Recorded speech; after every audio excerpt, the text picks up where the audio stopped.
നമസ്കാരം. നമ്മുടെ ദുരിതങ്ങൾ, ഇന്ത്യയിലെ ദുരിതങ്ങൾ വീണ്ടും കൂടും. ഇപ്പൊ തന്നെ പാചകവാതകം കിട്ടാനില്ല.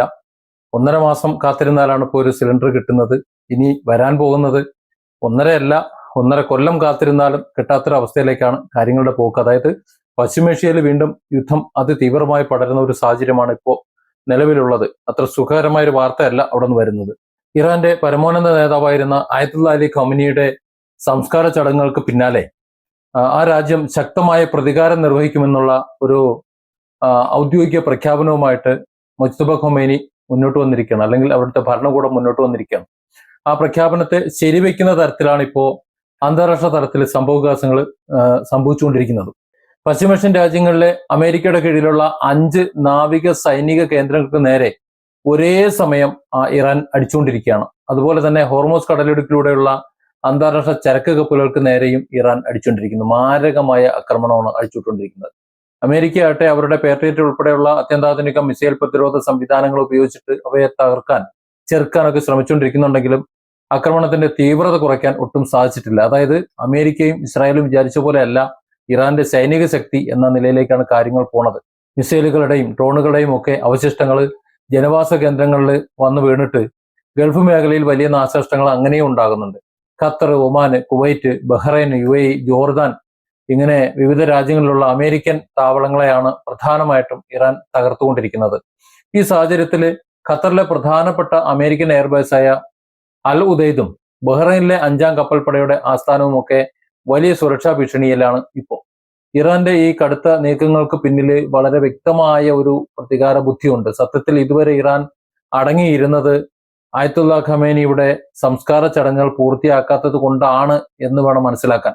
അലി ഖാംനയുടെ മരണത്തിന് കാരണക്കാരായ American president Donald Trump, Israel പ്രധാനമന്ത്രി ബെഞ്ചമിൻ നെതന്യാഹു ഇവരെ എന്തു വില കൊടുത്തും അപായപ്പെടുത്തുമെന്നാണ് പുതിയ പരമോന്നത നേതാവും അലി ഖാംനയുടെ മകനുമായിട്ടുള്ള മുജ്തബ ഖമേനി വെല്ലുവിളിച്ചിരിക്കുന്നത്. തങ്ങളുടെ രാജ്യവും ജീവന് നഷ്ടപ്പെട്ടാൽ പോലും ഈ പ്രതികാരം നിറവേറ്റുമെന്നും ലോകത്തിന്റെ വിവിധ കോണുകളിലുള്ള ഇറാന്റെ ചാവേറുകളും പ്രോക്സി ഗ്രൂപ്പുകളും ഇതിനായി പ്രവർത്തിക്കുമെന്നും അദ്ദേഹം മുന്നറിയിപ്പ് നൽകണം. ഇവിടെ നമ്മൾ യുദ്ധത്തിന്റെ തുടക്കത്തിൽ തന്നെ സംസാരിച്ച ചില കാര്യങ്ങളുണ്ട്. അതായത് ഇറാനെ സംബന്ധിച്ചിടത്തോളം മരണത്തിൽ അവർക്ക് ഭയമില്ല. കാരണം അതുകൊണ്ടാണ് അവർ ഇറങ്ങി നടക്കുന്നതും.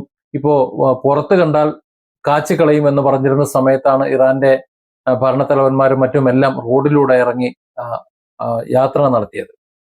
അത് പക്ഷെ അമേരിക്കയെ ഞെട്ടിച്ചിരുന്നു. അതുപോലെ ഈ യുദ്ധഭീഷണി നിലനിൽക്കുമ്പോഴും അവരാരും ഒളിവിലുണ്ടായിരുന്നില്ല.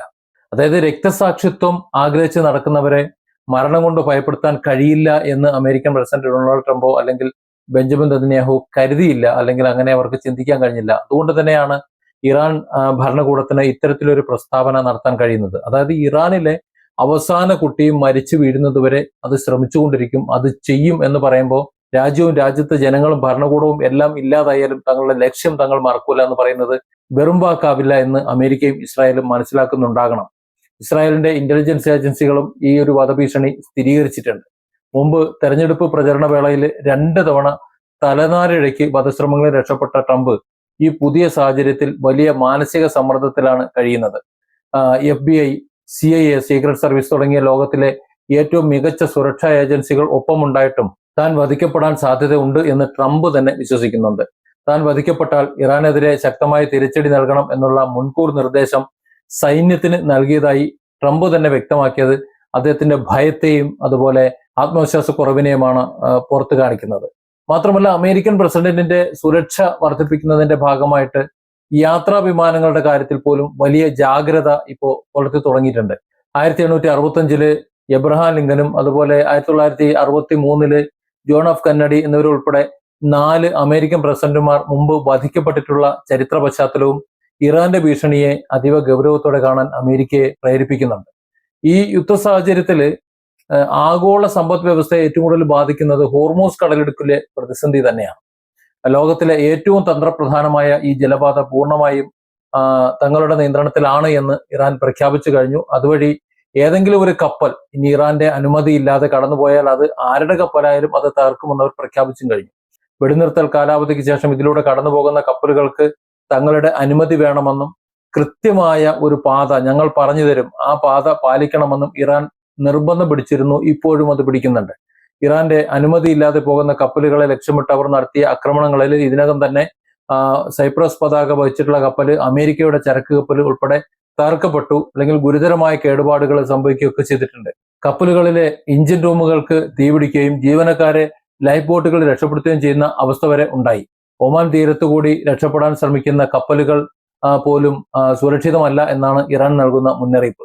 ഹോർമൂസ് കടലിടുക്കിന് പുറമെ ഹൂത്തി വിമതരെ ഉപയോഗിച്ചുകൊണ്ട് ചെങ്കടലിലെ ബാബൽ മന്ദബ് കടലിടുക്ക് കൂടി അടയ്ക്കും എന്നുള്ള ഭീഷണി ഉയർന്നു വരുന്നത് അന്താരാഷ്ട്ര തലത്തിൽ വലിയ ഇന്ധന വിലക്കയറ്റത്തിനും കടുത്ത സാമ്പത്തിക പ്രതിസന്ധിക്കും വഴി തുറക്കും എന്ന കാര്യത്തിൽ ഒരു സംശയമില്ല. ഇവിടെയാണ് ലോകരാജ്യങ്ങൾ അന്തം വിട്ട് നിൽക്കുന്നത്.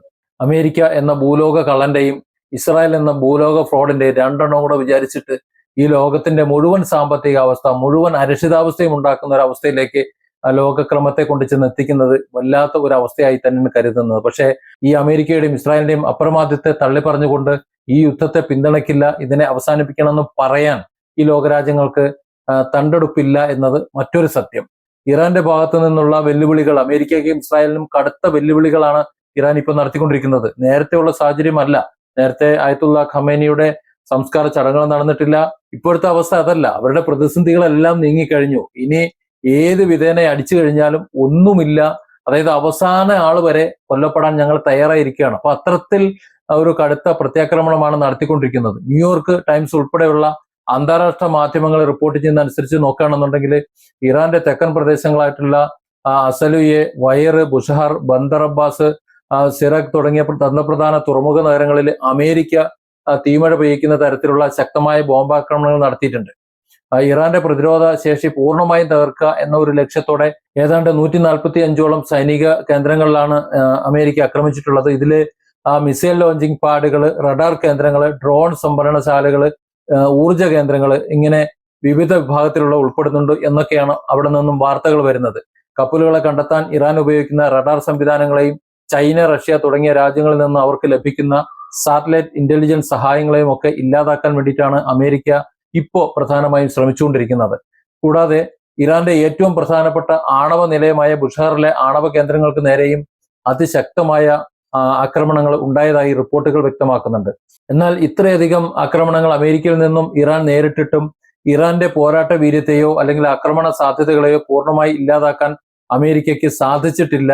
കാരണം ഇറാന്റെ പക്കൽ വലിയ തോതിലുള്ള ആയുധ സംഭരണശാലകളും അതുപോലെ മിസൈൽ ശേഖരങ്ങളും ഒക്കെ ഇപ്പോഴുമുണ്ട്. പ്രത്യേകിച്ചും അവർ സ്വന്തമായി വികസിപ്പിച്ചെടുത്ത 100 കണക്കിന് ചെലവ് കുറഞ്ഞ ഡ്രോണുകൾ വലിയ ഭീഷണിയാണ് ഉയർത്തുന്നത്. നിലവില് മറ്റു രാജ്യങ്ങളൊക്കെ യുദ്ധം നടത്തുമ്പോൾ അതൊന്നുകിൽ റഷ്യയുടേത്, അല്ലെങ്കിൽ അമേരിക്കയുടേത്, അല്ലെങ്കിൽ ഇസ്രായേലിന്റേത്, അല്ലെങ്കിൽ ഇവർക്കെല്ലാവർക്കും അറിയാവുന്ന രാജ്യങ്ങളുടെ ഉൽപ്പന്നങ്ങളാണ്.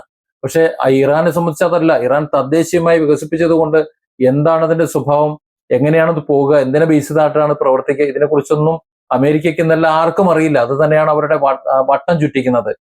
യുദ്ധത്തിന് മുമ്പുള്ള ഒരു സാധാരണ സാഹചര്യത്തിലേക്ക് ഹോർമൂസ് കടലിടുക്കിനെ ഇനി വിട്ടുകൊടുക്കില്ല എന്ന ഒരു ശാഠ്യത്തിൽ തന്നെയാണ് ഇറാൻ.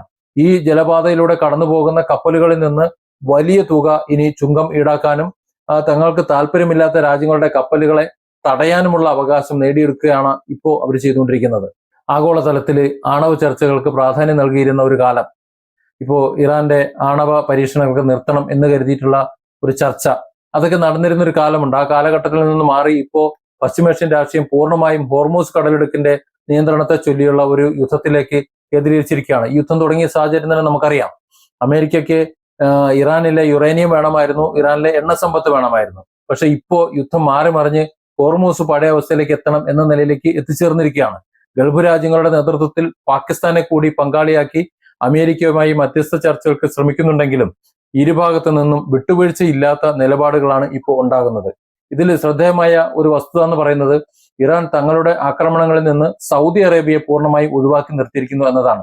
സൗദിയുമായി മികച്ചൊരു നയതന്ത്ര സൗഹൃദം സ്ഥാപിക്കാൻ ഇറാൻ ആഗ്രഹിക്കുന്നതും സമീപകാല യോഗങ്ങളിൽ സൗദി സ്വീകരിച്ചിട്ടുള്ള ചില ഇറാൻ അനുകൂല നിലപാടുകളുമാണ് ഇതിന് കാരണം. എന്നാൽ ഖത്തർ, ഒമാന് പോലുള്ള രാജ്യങ്ങൾ ഇറാന്റെ സംസ്കാര ചടങ്ങുകൾ പങ്കെടുത്ത പ്രതിനിധികളെ അയച്ചിട്ട് പോലും അവരുടെ തീരങ്ങളോട് ചേർന്നുള്ള പ്രദേശങ്ങളിൽ വെച്ച് കപ്പലുകൾ ആക്രമിക്കപ്പെട്ടത് ഗൾഫ് മേഖലയാകെ വലിയ ആശങ്ക പരത്തുന്നുണ്ട്.